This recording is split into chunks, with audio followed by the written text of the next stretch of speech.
Good evening. Thank you very much, I think, for the warmth and the gratitude and the hospitality in which you felicitated me. So thank you very much. As I always say that as a son, your proudest moment is not about what you've done. Your proudest moment is about hearing about your father, and I think I heard Shetty speak about it.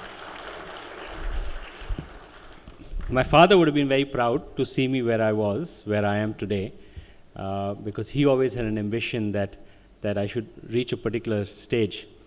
But before I start, and I've been asked to talk a little bit about the economy, talk a little bit about some of the other things as Bunts, I thought I'll tell you a story. But it's a true story and linked to the Bunts, right? So there's a particular town in the United States. It's near Philadelphia. And in this town, one day, there was a sensational news. Right? A sensational news. Now, what could be a sensational news? The news was that somebody had suffered a cardiac arrest. Right? But this is normal, right? I mean, if cardiac arrest is nothing but heart attack, so people suffering a heart attack is normal. So why was this so sensational? In the United States, they obviously take medical records pretty seriously, and over the last 100 odd years, right, they had tracked medical history, but this particular town near Philadelphia did not have a recorded case of cardiac arrest ever. Right? 100 years, nobody had died of cardiac arrest. Right? So pretty surprising. So obviously, different people decided to investigate now. So they got the doctors and the scientists and everybody else. So the first was to see whether, how is the air, the water. Must be something in the air and water of this particular town. But there was nothing different in the air or the water, right, as well as the adjoining places. So it was nothing to do with the air and the water. Then they said that these people must be really physically fit, right? They actually must be walking, jogging, doing all kinds of exercises every day. But people were pretty overweight. People were eating lard. Lard, if you know, is pig fat, right? I mean, and a lot of doctors, if there are any doctors here, would know that maybe that fat is not necessarily great for your heart. So it wasn't really the food as well. Then they said maybe it is genetics. Let's understand that where are these people from? So all of them happen to be from Italy, right? From a place called Roseto, which is in Sicily in Italy. So I think the people thought we've cracked the problem now. So these people who are from Sicily in Italy, from Roseto, they're the ones who can never have a cardiac arrest, maybe one-off case. But there were other people from Sicily across the United States. And there were people in Roseto back, but they were dying. They were having cardiac arrest. Right? Only this village or this town was not having any cardiac arrest. So the doctors, scientists, everybody gave up hope. Actually, artificial intelligence also gave up hope, right? Saying that what is this? We're not able to find out no pattern, no trend, because it all follows data. So then the sociologist came into this particular town, and they started observing the behavior of people. And you know what was the final conclusion? This town or village, people used to go to the church together. People used to eat dinner together, do a lot of things as community. So why am I saying this story? I mean, I've come here, you wanting to hear about economy, hear about other things in life, and I'm talking about a story. The simple reason was friendship and community is good for the heart. And when we have this community here, it is extremely good for your heart, right? But also, it is good for trade. If you mix friendship and trade together, you do, it's good for your heart, and I'm sure it's good for your purse as well.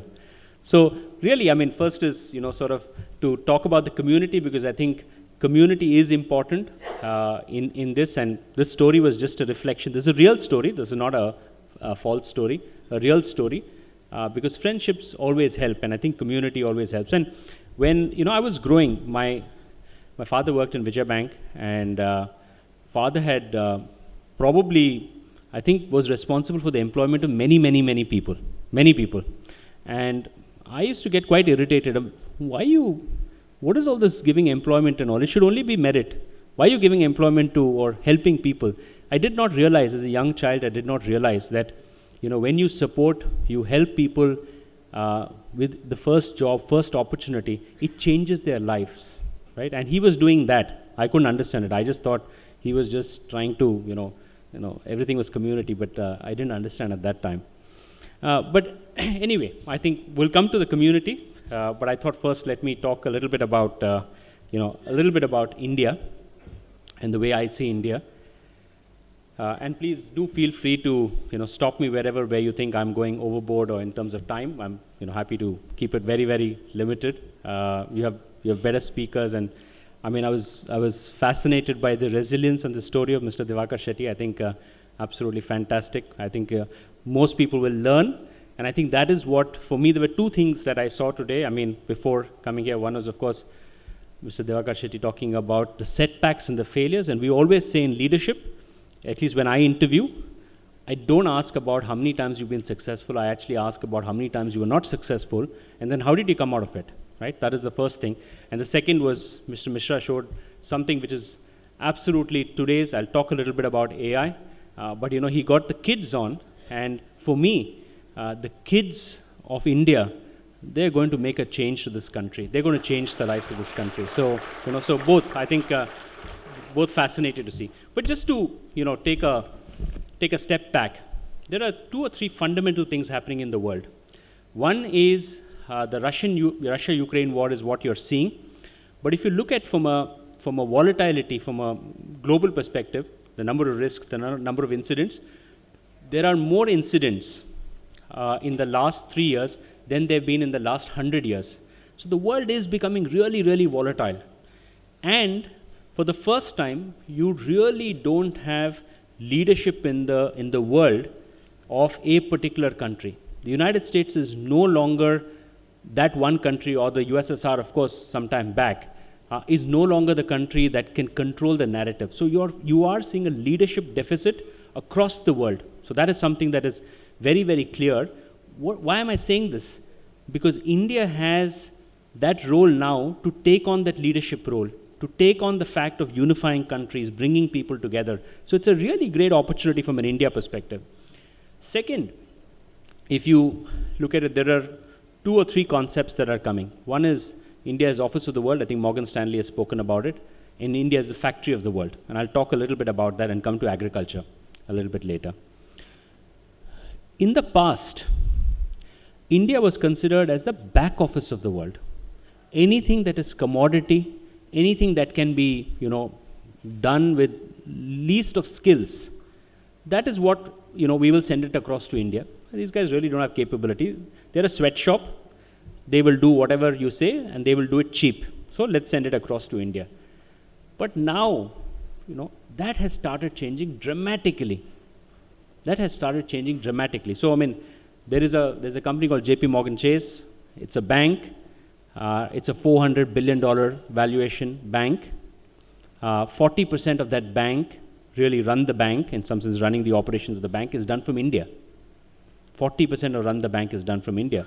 Some of the biggest aircraft designs in the world, right, whether it's GE, whether it's anybody else, it's actually now being done out of India. So you are seeing that movement happening from a back office of the world to basically say, now any job, why can't we do it in India? There is no more this that, okay, shall I send it because it's cheap? Of course, it happens to be cheaper, right? That's an advantage. But there is clearly skill and availability to do that kind of work. And I mean, I can go on in terms of the kind of work. So that's the first sort of trend. Fact, the back office of the world, the back office of the world. That means more and more work will move to India. The second bit of the factory of the world. China has, I mean, you really, I'm a very proud Indian, but if you really want to compete with China, not easy. I mean, this is a machine. It's a machine at a particular different scale and size. But every country has, in its time, does certain few crazy things. And somewhere China is now starting to do certain, crazy is a wrong word. It's a strong word, but I'll still use it, because China is not a democracy. It has to control its people, and sometimes when you have to control people and not a democracy, you start putting curbs on. You start putting many things on, and what we are seeing is every Western country or every multinational that is in China is actually really concerned about its operations. So this China plus one strategy is really becoming much bigger across the world. It's not just a US or a Western country, but even whether it's in Australia or whether it's a Japan or anybody else, we clearly see that China plus one. Now, it doesn't mean that all the work will come to India. It will come to Vietnam, it will come to Cambodia, it will come to some other places, manufacturing. But there is only one country in the world. There is only one country in the world that can match China in its capacity, that is India. So,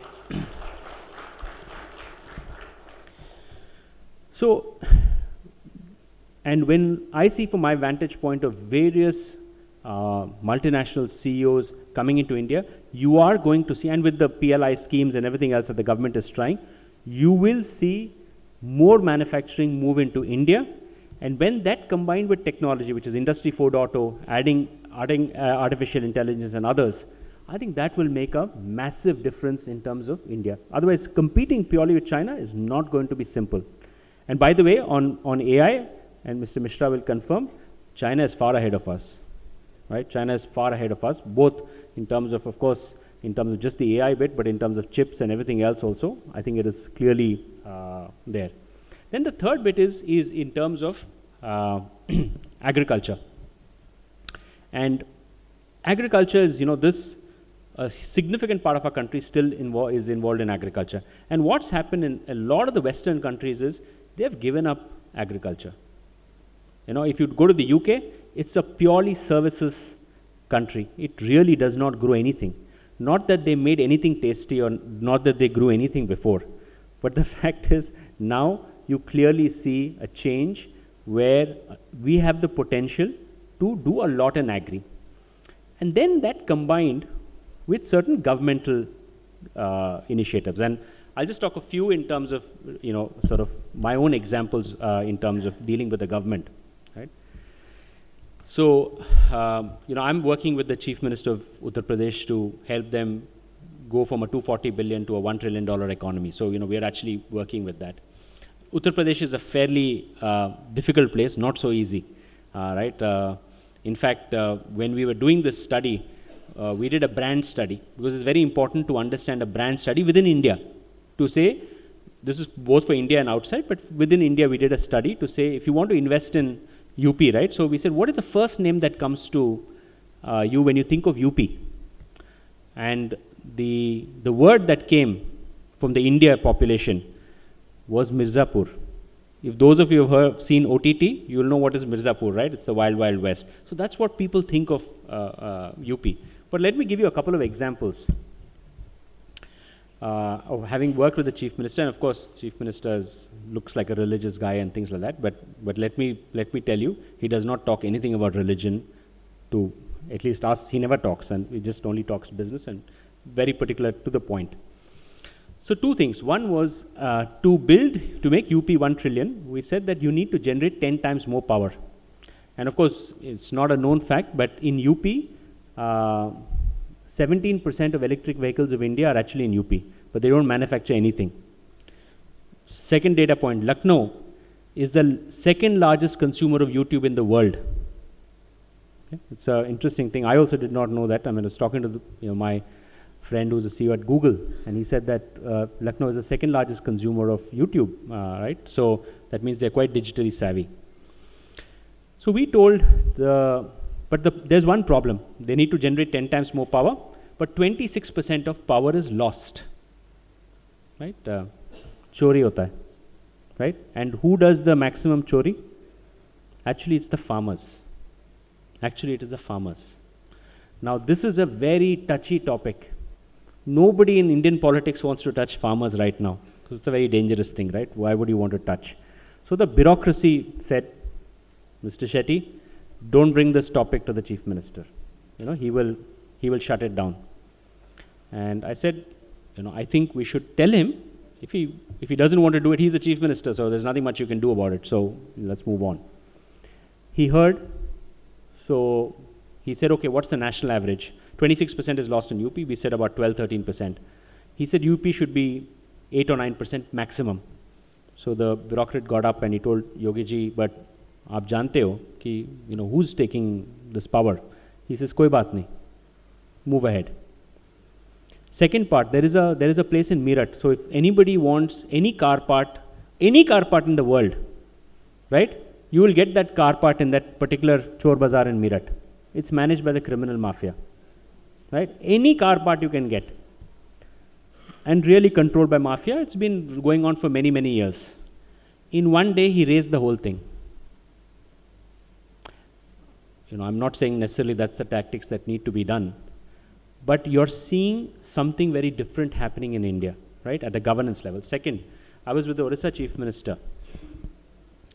And when we were, at least when I was studying, and a lot of you were studying or you were already entrepreneurs at that time, you would have heard of places like Kalahandi.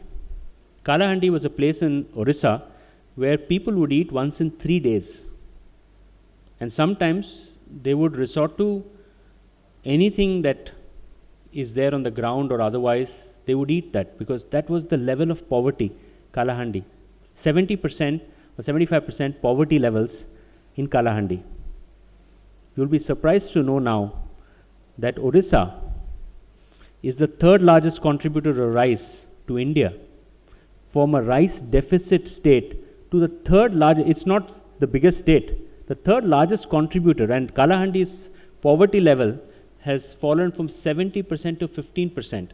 Now, why is this important? This is important because today, that reversal is not going to happen where people don't have food to eat. What is going to happen is to say, can I have a better job?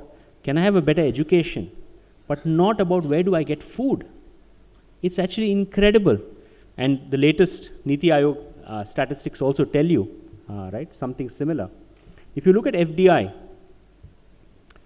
we've had about 900 billion of FDI come in since we got independence. Half of that has come in the last 8-9 years. Right? It's an incredible thing. And the most important thing is that FDI has not come only in a particular. Maharashtra, of course, has always been a recipient, but today it is widespread across whole of India. And when I see different state governments, earlier we used to go to state governments, they would make us wait, and tell us, why have you come here? Now every state government, many state governments, I wish Karnataka was like that, but every other state government goes out of the way to get investors into the country. It's a very good sign. We still have a lot of problems in India.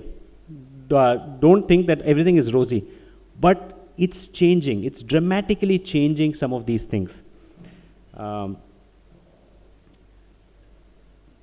Morgan Stanley, again, there are a couple of things that they carried out, and I think there are very interesting things. One was 20% of the world's growth over the next 5, 10 years, 15 years is all going to come in from India, right?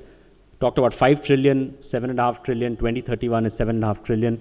Per capita income, now there's one thing where 53% of the households will at least have $10,000. That means that 8 lakhs or 10 lakhs per household. That is significant, right? And the number of people that we've taken out of poverty level is actually equivalent to the size of the United States population. So clearly there are some very interesting things that are actually happening. In fact, in the ITITS export, we exported more software services than Saudi Arabia exported in terms of oil. It's something phenomenal, right? So, and of course, from clearly from a innovation perspective, I think what Nandan Nilekani and team have done in terms of the India stack is probably one of the most incredible innovations that have happened anywhere in the world. The India stack that is there is not just about India. It is going to get exported across to many, many countries, right? It is truly phenomenal innovation that has happened. And I think, at the size and scale, I mean, when we did vaccination, and I'm telling you because, I tease my friends in the United States, when you got vaccinated, you got a PDF file, or you got a immediate thing which in 5-10 minutes, maybe a little bit later, half an hour, you got that you're vaccinated. In the United States, they got a piece of paper. 2 billion vaccination shots done at the size and scale, something that is incredible. Few other things which I think is also important, right? And Devesh, seeing Devesh reminded me of his bank.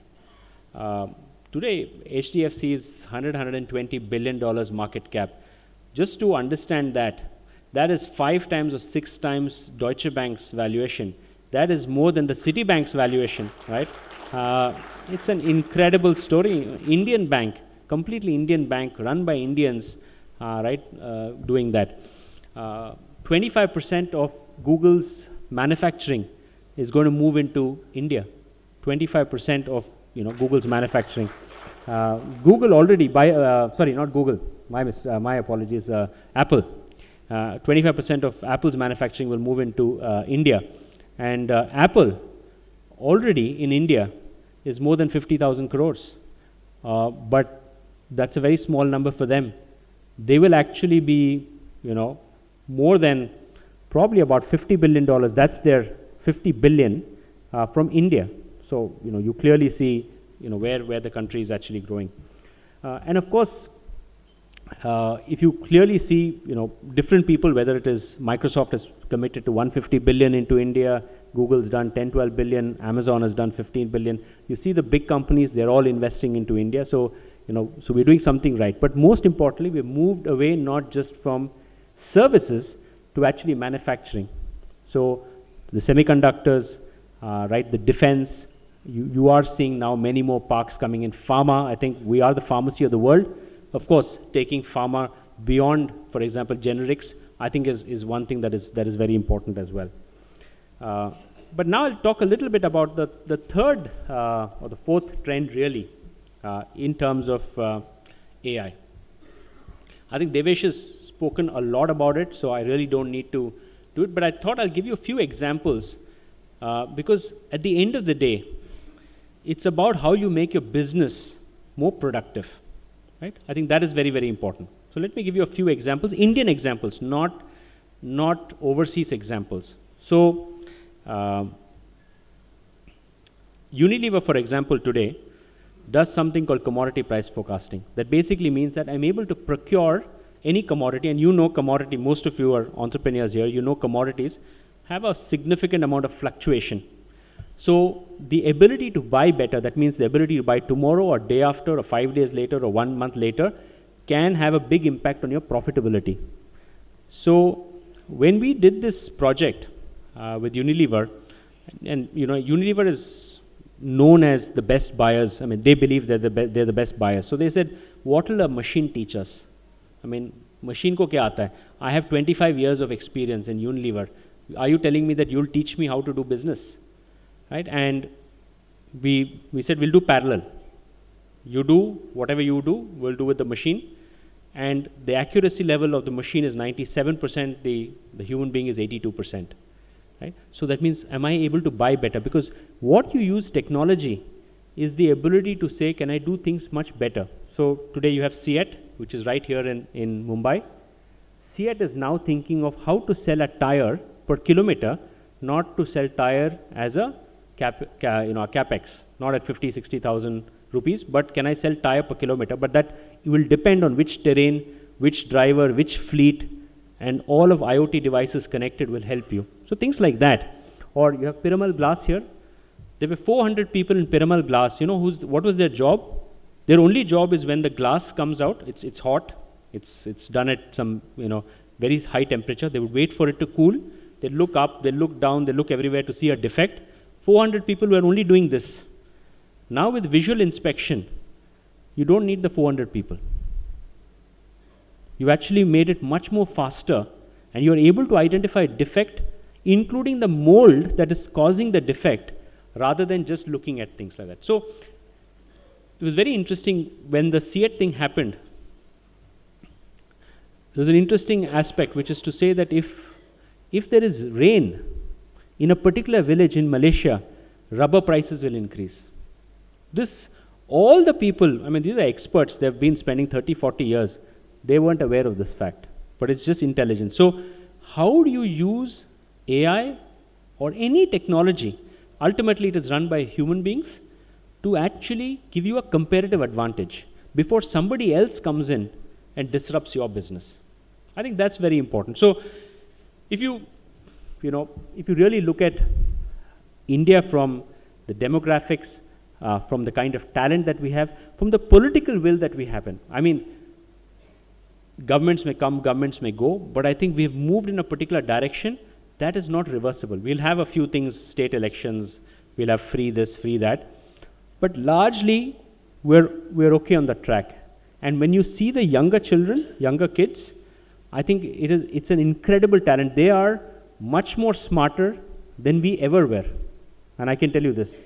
And they will do massive amount of innovation, and therefore, when you support them from startups, when you support them in those kind of things, do support them, because this is the future. The only thing that I will tell to the younger folks here, just as advice, you are much more smarter than I ever was, but the only thing which I see sometimes in you is the resilience is not as strong. What do I mean by that? One hard review, one bad performance review, one love gone astray, you melt down. And that is very important, because resilience is extremely important. Extremely important. Courage is extremely. Leadership, you can have all the degrees from MIT and Harvard and everybody else, but leadership ultimately is about having a lot of courage and to keep moving forward, right? Irrespective of what happens moving forward. And Indians, we are in that, I think we have a lot of resilience. So India is in a good state, great time to invest, right, and great time to sort of reap a lot of benefits. This country is, we've always said this is the decade of India, but I genuinely believe this is the decade of India. I think India is going to do something special. India is going to lead the world as well, and with the kind of talent and the entrepreneurs, right? The most important thing is India is a country of entrepreneurs. This is not China, right? China is bigger, massive, no doubt about it. They can crush us in terms of everything else, but India has the entrepreneurial spirit. And now coming back to the Bunts community, I mean, when I was doing my CA, of course, and I'm so happy to see so many chartered accountants here, because when I was doing my CA, everybody said the worst possible people here, those are the only ones who do CA. Doctors, engineers, that was the ones which most people were at that time. And then of course my father's generation were bankers and hoteliers, right? So it was just about that. But now we see the diversity of people into different industries. And my view is, forums like these are very good for networking. I mean, you'll be surprised, I don't know how many of you know, but investors in Uber, Microsoft was actually an investor in Uber. Apple was an investor in Uber. Srinath, my friend here, is from telecom. I mean, in telecom, Vodafone, Idea, and Airtel collaborated together. These are competing firms. These are competing firms. Here, you are as a part of the community, and that's very important. That how you help each other, because there's one community, right? One of the probably the most successful communities in the world, right, is the Jewish community. Financial services is really dominated by the Jews, I mean, in some sense, right? But it's about working together, helping each other, right? Not unfairly, but fairly. And today's world is not a world of singularity. Today's world is a world of partnerships and ecosystems and alliances. So there's nothing about just having a partnership. I mean, a building firm and an AI firm, a building firm and a financial services firm, they're two different things, but they can bring a lot of value together. So how do you, as the members, start working towards that? I know, I mean, if things haven't changed, but at least in Karnataka, I know that most of the Bunts would contribute a lot to the temples and other things. I think it's good to contribute to temples, but I think you are entrepreneurs. You are creating the India of tomorrow. You have to create the jobs, and India will become massive. Even today, with our GDP, 2/3 is still from domestic demand. That's not the case in many export-oriented countries. We think we're export-oriented, but 2/3 comes from India. It's a massive opportunity to create employment. And really also, make some changes in Karnataka, which is all our home country, in some hometown, I would say, in spite of the fact that you may be in Mumbai, because I feel so bad sometimes seeing the state of affairs, seeing the infrastructure. In one road in Bangalore, you have the who's who of the Fortune 500 companies. I mean, a percentage of the world's GDP is out of that. But just see, you have floods, you have all kinds of rubbish happening. So I would actually tell each of you, create more jobs, create more opportunities, work together a lot more, because I think it will benefit. It will be good for your health, your heart, and of course it will be good for business, and help young folks. They are more smarter than us. They will create the next Microsoft and others. I mean, if Nadella, if Pichai, everybody else, Shantanu, all of these guys are Indians, right? So Bunts is a superb entrepreneurial community. I mean, I can tell you this, I'm not telling because I'm a Bunt, right? It's always nice to say this, but I was meeting the chairman of a fairly large, one of the largest banks in India, and he said, "Oh, you're a Bunt," and I said, "Yeah, I'm a Bunt." He says, "Very entrepreneurial people," and that is the truth. People do look at us as entrepreneurial people. So, please leverage that. Do something. This is a great initiative, the IBCCI. I think fantastic. So, all the best. Thank you very much for hearing me out, and happy to hear any questions, or otherwise we can take questions later, whichever way. Thank you.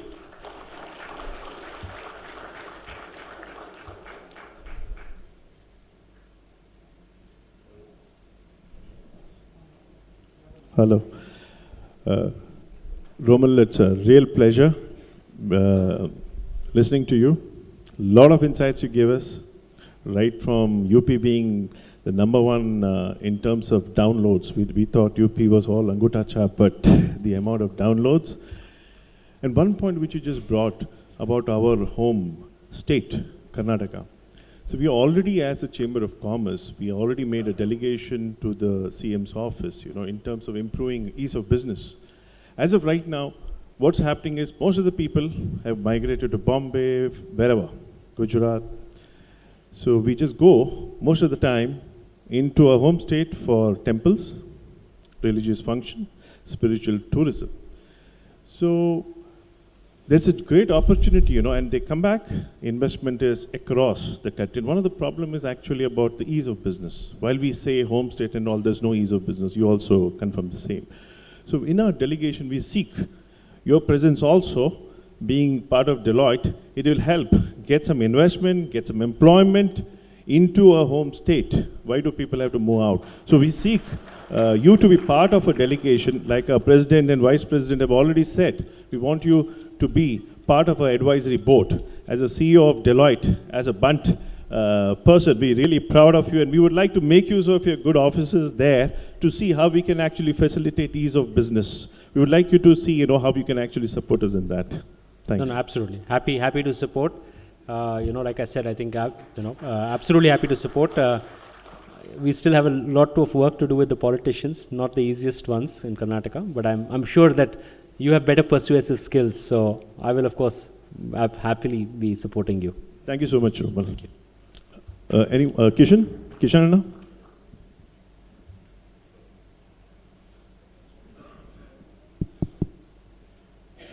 Mr. Romal, you said India has a very bright future and you can invest and all that. Now 2024 election is coming. By chance, the scenario changes. Modi happens to lose and somebody, that so-called coalition comes. Will it make any difference? It will make a difference, but from an economic perspective, just in terms of the broad policies, everything else, there won't be too much reversals. There will not be. I mean, they will not come back and say we should not do semiconductors, we should not do defense corridors, we should not do. So, economic perspective, it will largely be there. We may go a few steps back and we may have a little bit of a populist thing. That could happen. But I still, both parties, irrespective of whichever come from, I think economically we will not go fully backwards. So I'm pretty confident of that. You can never trust the politicians, but at least I can say that hopefully they'll not let us down. Hi Ramal, I think it's a wonderful session. you covered business, you covered community at large, and maybe networking sessions. But as late as yesterday, I read the newspaper about AMD, Foxconn, and our Indian companies who wanted to have collaborative theory with the US companies end up, breaking those M&A, and they are coming into this on their own. Is there such thing is happening, migrating big way? Looking at, you followed which company I'm talking about. So initially, our Prime Minister and the delegates have gone to US and all over the places, and the stock market has hit with all-time high. Knowing the news about that, there's a big news about semiconductor market, and this company is growing big. And all of a sudden, this news comes in, and the particular script is falling for 8 to 10%. And after a week or so, the promoter is selling the stake as well. So quite disturbing era is coming up. Is that something happening very many times? And what needs to be as a investor community, as well as is there any way, such kind of things could be a learning trail for us? Sure. Okay, so a couple of things. I think since you're referring to semiconductors, just so that everybody has a view, there are only 6 countries in the world who actually have expertise of semiconductors. Even within those 6 countries, not everybody has end-to-end manufacturing capabilities. In fact, end-to-end, nobody actually has end-to-end, right? Of course, the Intels and the others of the world, but there is manufacturing technology coming in from different parts of the world. So out of these 6 countries. Now, the company that you're referring to, and I would always say as investor and others, I don't do investments, so I'm not the expert there, but I understand companies well, is to do a lot of research. This particular company, this Indian company, had no expertise at all. What was the expertise? The expertise was that I will facilitate things and get good for you, and the government was giving close to 60% subsidy, between 30 to 60% subsidy. Just so that everybody knows, one semiconductor unit requires $8 billion investment, one. So that means every unit of semiconductors is $8 billion into X, Y, Z, right? So the whole idea was that if you get 60% from the government, and from your foreign investor you get 20 or 30%, and I have to give 10%, then it's a great proposition. So sometimes people try to do the funny things. So reading is very important to understand, do they really have, and in fact here in this case, even the foreign company that they got, they're good at many other things, but they're not good at semiconductors. They also don't have end-to-end technology. So it was, if you were in the space of this, you would have known that this alliance would not be able to manufacture. Right? So I would just say that that's what I would give a simple, without naming that company, but is to read a little bit, because otherwise that's what happened. But on a broader scale, no, such M&As don't happen. Yes, as far as, when states go, like in the UP or, different states go and they sign MOUs and they say 33 lakh crores, 100 lakh crores. So you have to be a little careful of those, because not all of those get into an agreement.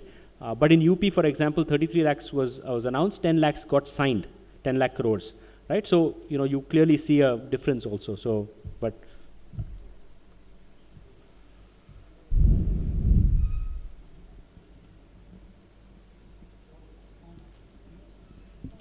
hello, I'm Advait Shetty, and I'm a student. So my question is, why is it so difficult to create brand royalty in India? That most of us in this room might know. Before 2014, we all were divided into Airtel, Vodafone, and Idea. Once Jio came, we all shifted. Tomorrow, if Adani brings a SIM, we'll again jump. So why is it so difficult to do that in India? Why are there no loyal customers? Leaving alone Tata or Apple, why are there no other companies having that kind of brand loyalty? So Indians are, Indians value sometimes frugality, and Indians want value for money sometimes more than anything else. Right, so that is why you clearly see, for example, Jio. But having said that, and Srinath is somewhere here, since he's telecom, and I used to do a lot of work in telcos. You'll be surprised that when it comes to high ARPU customers in India, they still haven't. The first phone is still Airtel. It is actually not Jio. So there is clearly, but you've raised a fundamental question, which is, are we creating brands that can really get loyalty? Tatas clearly have that, in certain areas they do have that. But that's what as a country that we need to do. We need to create that loyalty, and it comes with trust. It comes with a lot of trust. Brands that they trust, they will not leave. But we're still, because we're still a young country, we're still a young democracy, so it'll take some time. So in your lifetime, surely it'll be done.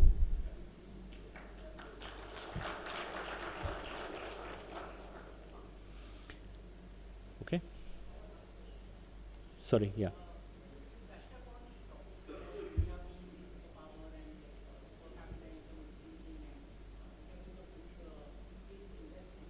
When you look at the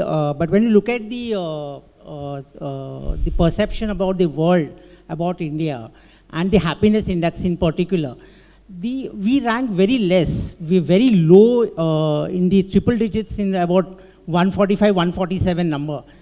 Is that a kind of a revenge tactics of the world against India, or is that the case? So, because everywhere, if someone comes and talks, they talk good about India. The Indians also talk good about India. We are the manufacturing hub. We are doing a lot of good things. Everything is fine. But whenever this index or whenever these comparisons happen, we are still a developing country. We are still not ranked in the developed economy. Sometimes there's a kind of an oxymoron kind of a thing. There are two opposite kind of a thing. You're confused, like whether we are still in that league, or whether we are made up to that level, or is there a way to go for us before we actually reach that level? Yeah. So, okay, I think a great question. Two things. One is some of the ratings, there are certain biases in the ratings as well. So there are clear biases. It has been identified by Western scholars, not just Indian scholars. It has been identified. So this happiness index and others not necessarily is a reflection, not necessarily.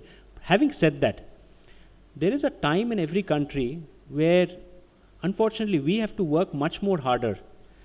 We have to study much more harder. If you send your children to IIT, really, are they happy? I mean, these are kids who go through some serious stress, right? And in the number of exams that we have, and a very small percentage get into AIMS or something else. I mean, today an AIMS or IIT is more difficult than Harvard. So, and all our parents, we struggled, they struggled to do something else. Our kids are much more comfortable, I would say. So it's also a question of a lot of hard work having to happen to some extent that sort of stops you from being happy as well. What I mean is, as an entrepreneur, you can't sit back and say, I'm contented now, I've built a business, now let me sit and let me just enjoy. You're going to keep building new things. And when you build, and the country is so many entrepreneurs, it's a lot of hard work. In Bhutan, for example, you're not going to do anything. You're not investing anything, you're not building anything great. I mean, no disrespect to Bhutan. So they are the number one happy country as well. So, but having said all of that, and just so that I have a chief happiness officer on my exec. And the whole idea is that, we will work hard, we will do a lot of things, but we need to have a little bit more joy. So we also need to have a little bit more joy other than just only watching Bollywood movies. So yes. Sorry, I think there's one question there. I think there's With the whole world right now facing the global warming and economic disasters, how it will impact on the international economy? Yeah, see this whole thing around global warming is significant, is really significant. That's why I said when I'm talking about the risks in the last 3 years being more than 100 years, one part is climate change. You are seeing massive amount of seawater erosion happening. You are seeing people losing property, and it's happening at a significant regularity. So now agriculture fields are becoming completely barren. So you're not going to have food. It has massive implications for trade, for economy and others. And I don't think the seriousness was there. I mean, and you had Donald Trump as the president who just was a complete disaster when it came to this. But the country, our country as well, and we have to grow. The important thing is, how do you grow? Because when you grow, you use chemicals, you use things, it will create this thing. How do we make it much more sustainable is a challenge. And I can tell you, we did a survey because every CEO said by 2040, 2050 we'll become net zero. the honest truth is nobody had a clue how exactly they'll get to net zero. So it is a big challenge, one of the biggest challenges of thing. But the good part is, I think there is a recognition now, and our younger generation is much more sustainable conscious, much more sustainable conscious. Okay, I think we've taken a lot of time, so thank you very much.